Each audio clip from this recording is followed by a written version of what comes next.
मन को सामर्थ्यवान बनाने के लिए, मन की शांति बनाए रखने के लिए संत रामदास जी ने मन के श्लोक बताए हैं। मनाचे श्लोक नंबर 12 नंबर।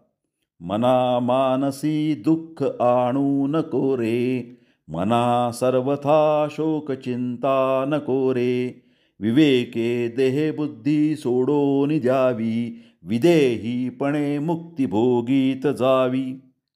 हिंदी में इसका अर्थ, हे मन, कभी भी दुख से उत्पीड़ित मत बनना।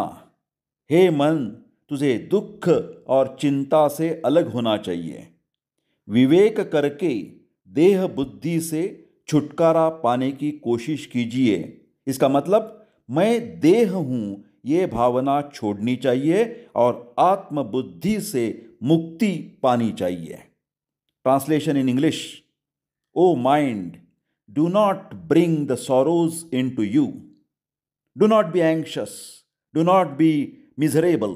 Do not be depressed. O mind, never mourn.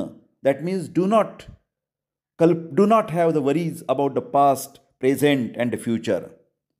Just give up body attachment, feeling that you are the body. You should live that particular concept and enjoy the deliverance through the release of the body.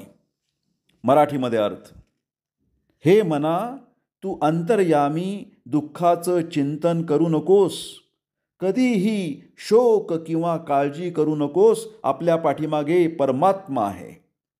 विवेकाचा वापर कर आणि मी म्हणजेच देह ही कल्पना सोडून दे. त्याचा विसर आणि देह भावनांचा विसर पाडून मी आत्मस्वरूप आहे असे जेव्हा तू मानशील, तेव्हा तुला मुक्तीचा आनंद उपभोगता येईल. म्हणजेच सदा सर्वदा तू आनंदी राहू शकशील. जय जय रघुवीर समर्थ. श्रीराम समर्थ.